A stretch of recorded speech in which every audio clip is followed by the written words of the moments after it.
ఈ మనుషుల విషయమై మీరేమి చేయబోతున్నారో జాగ్రత్త సుమండి అన్నాడు. ఏమన్నాడు? ఈ మనుషుల గురించి మీరు ఏం చేయబోతున్నారో, ఏం చేయాలనుకుంటున్నారో జాగ్రత్త సుమ అని చెప్పి అంటున్నాడు. జరిగిన గతాన్ని చెప్తామని బాబు, జరిగిన గతాన్ని చెప్తా వస్తా ఉన్నాడు. ఏమని చెప్తున్నాడంటే, ఈ దినములకు మునుపు, అంటే ఈ దినాలు జరగక మునుపు అక్కడ దూద అనే ఒకడున్నాడు. అక్కడ ఎవరున్నాడండి? దూద లేచి తాను ఒక గొప్పవాడినని చెప్పుకొనెను.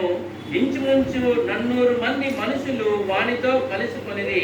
వాడు చంపబడెను. వారికి లోబడిన వారందరూ చెదిరి వ్యర్థులైరి.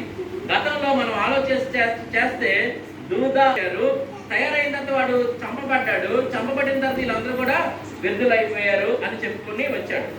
తర్వాత 37 అంటున్నాడు, వానికి తరువాత జనసంఖ్య దినములలో, జనసంఖ్య ఎప్పుడు రాశారు? ఆ దినములలో సర్వలోకమునకు ప్రజాసంఖ్య రాయవలనని కైసరు అగస్తు వలన ఆజ్ఞాయను. చాలండి. ఇప్పుడు చూడే వచ్చినాన్ని గమాలియేలు గుర్తు చేస్తా ఉన్నాడు. ఎవరు గుర్తు చేస్తున్నారు? గమాలియేలు ఆ విషయాన్ని గుర్తు చేస్తున్నాడు 37లో. వానికి తరువాత జనసంఖ్య దినములలో గలిలయుడైన యూదా అను ఒకడు వచ్చి ప్రజలలోనూ తనతో కూడా తిరుగుబాటు చేయ ప్రేరేపించెను. వాడు కూడా నశించెను. వానికి లోబడిన వారందరూ చెదరిపోయారు. కాబట్టి నేను మీతో చెప్పినదేమనగా, జరిగిపోయిన హిస్టరీ అంతా చెప్పుకొచ్చాడు. ఎవరి గురించి? యూదా గురించి. అరే బాబా, అప్పుడు వాళ్ళు ఇలా చేశారు ఇశ్రాయేలీయులారా, ఈ విషయాలు మీకు తెలుసు కదా. ఇప్పుడు ఇక్కడ అన్నాడు, కాబట్టి ఆ విషయాలు బట్టి నేను మీతో చెప్పినది ఏమనగా, ఈ మనుషుల జోలికి పోక వారిని విడిచిపెట్టండి. ఎంత సమాధానం ఉందని మాట? సమాధానం ఉందా లేదా? చెప్పండి, సమాధానం ఉందా? ఆయన పెద్ద ధర్మశాస్త్ర ఉపదేశకుడు. ఇప్పుడు నీ మాట నమ్మాలి అన్నా, వినాలి అన్నా నీకు ఒక ఘనత ఉండాలి. ఆయన ఒకసారి వెళ్ళి మించినాడు అంటే అక్కడ అందరూ కూడా ఏమవ్వాలి? మౌనులై. అది మనం ముందు క్యాచ్ చేయాలి. ప్రజలందరి చేత ఆయన ఎటువంటి వాడు అంటండి? ఘనత నొందినవాడు. ప్రజలందరి వలన ఘనత నొందినవాడు. ఆయన లేచి చెప్పిన తర్వాత అన్నాడు, ఆయన ఏమన్నాడంటే, కాబట్టి నేను మీతో చెప్పినది ఏమనగా, ఈ మనుషుల జోలికి పోక వారిని విడిచిపెట్టండి. ఈ ఆలోచన అయినను ఈ కార్యమైనను మనుషుల వలన కలిగినది ఆయన, అది వ్యర్థమగును. ఇది మనుషుల వల్ల జరిగితే అదేమవుతుంది? అది వ్యర్థమైపోతుంది. ఒకవేళ దేవుడి వల్ల జరిగితే అదేమవుతుంది? చూడండి, ఇంకో మాట రాశారు చూడండి. దేవుడి వల్ల కలిగినది ఆయన, మీరు వారిని వ్యర్థము చేయలేదు. మీరు వారిని చంపారు అనుకుంటున్నారు. మీరు చంపొద్దు, వారిని విడిచిపెట్టి. ఇది వాళ్ళు చేసింది, అది వాళ్ళ వల్ల జరిగితే అదేమవుతుంది అంటే చెప్పాడు ఆయన. తర్వాత వారు 40 వచ్చి వారు అతని మాటకు సమ్మతించి అపోస్తలులను పిలిపించి కొట్టించి యేసు నామమును బట్టి బోధింపకూడదని ఆజ్ఞాపించి వారిని విడుదల చేశారు. ఇప్పుడు చూడండి, ముందు చెరసాల్లో వేశారు. 17వ వచనాన్ని మనం చదువుతున్నప్పుడు అది ఎక్కడ వేశారు? అది తీసుకెళ్ళి చెరసాల. ఫస్ట్ టైం వీళ్ళు చెరసాల్లోకి వెళ్ళరు. యేసు ప్రభువు లేకుండా అపోస్తలుని మొదటిసారిగా చెరసాల్లో వేయడం అదే ఫస్ట్ చెరసాల అనుభవం అయింది. అక్కడ ఎవరు కొట్టలేదు. మళ్ళా అక్కడ చెరసాల ట్రైనింగ్ అయిపోయింది. తర్వాత మళ్ళా తీసుకొచ్చారు.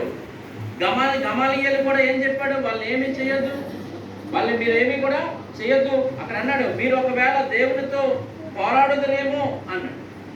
అక్కడ ఏమని రాశాడండి? ఒకవేళ మీరు ఒకవేళ దేవునితో పోరాడువారవుదురు సుమి అన్నారు. అనగానే వీళ్ళు ఏం చేశారంటే, వారు అతని మాటను సమ్మతించి, అంటే గమాలియేలు మాటను విన్నారు. విని సరే అని చెప్పి అపోస్తలులందరినీ పిలిపించి ఏం చేశారంటే కొట్టింది. ట్రైనింగ్లో ఇది ఒక భాగం. ఇప్పుడు మనం కొట్టారనుకోండి, ఆ నామాన్ని బట్టి మేము అవమానం పొందాలి. ఆయన నామాన్ని మేము ప్రకటిస్తున్నప్పుడు జనులు మమ్మల్ని నిందించాలి, మమ్మల్ని హేళన చేయాలి, వీడి పిచ్చోడు అనుకోవాలి. అవన్నీ కూడా మాకు అన్ని కూడా అవమానం కలగాలి అని అంటున్నాడు. అక్కడ ఏమన్నాడు చూడండి 41లో, ఆ నామము కొరకు, ఆ నామం అంటే యేసు నామము కొరకు అవమానమును పొందుటకు పాత్రులమని ఎంచబడినందున వారు సంతోషించుచు మహాసభ ఎదుట నుండి వెళ్ళిపోయి ప్రతి దినము దేవాలయంలోను ఇంటింటను మానక బోధించుచు ఏసే క్రీస్తు అని వదిలేసారు. వాళ్ళు ఏమన్నా వీళ్ళు ఏదైతే చెప్పారో మరి ఇంటింటికి వెళ్ళారంట. పేపర్ అవడం ఏసు ప్రభుదేవు, పేపర్ అవడం ఏసు ప్రభుదేవు, పేపర్ అవడే. అప్పటివరకు అక్కడక్కడ మహాసభల్లో పెట్టుకుంటే రోడ్లు జంక్షన్లో మాట్లాడారు. ఇప్పుడు ఎలా కాదు, డైరెక్ట్ ఇంటింటికి. మనసింగ్ గారు ఇంటికి తగిలితే అప్పుడు మీ విశ్వాసం ఏంటి అని అడుగుతుంది. వాళ్ళు ఏమన్నారంటే అలా కొట్టి పంపించేసిన వాళ్ళ అవమానాన్ని సంతోషంగా ఎంచుకొని మళ్ళా ఇంటింటికి వెళ్ళి క్రీస్తే యేసు అని చెప్తారు. ఏసే క్రీస్తు అని చెప్తారు. ద్వారా చెప్పగలవా? ద్వారా చేయగలవా? జాగ్రత్త. క్రైస్తవం అంటే మాట కాదు.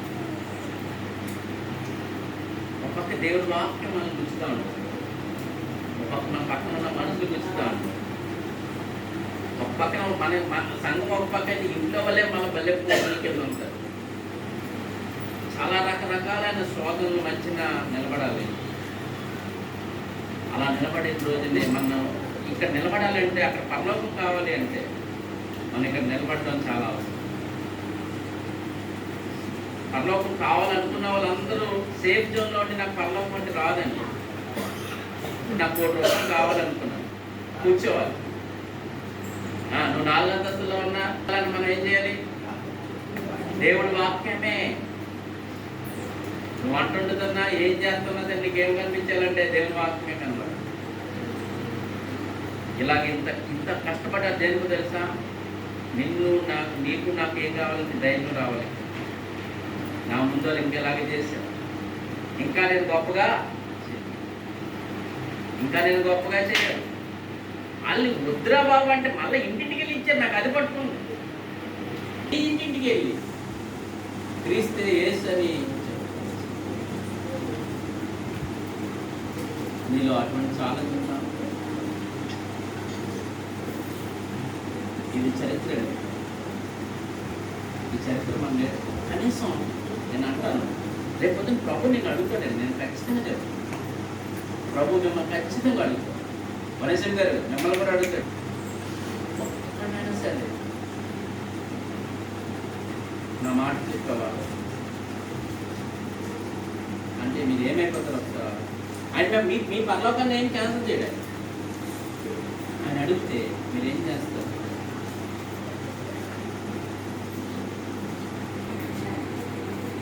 ఆయన వస్తాడు. పరలోకం అంటే ఎక్కడా లేదు. ఆయన రావడం, మనం వెళ్ళడం, అదే పరలోకం. చనిపోయిన అందరూ తిరిగి లేస్తారు, అక్కడికి వెళ్తారు. బతుకున్న మనం అక్కడికి వెళ్తాం. అదే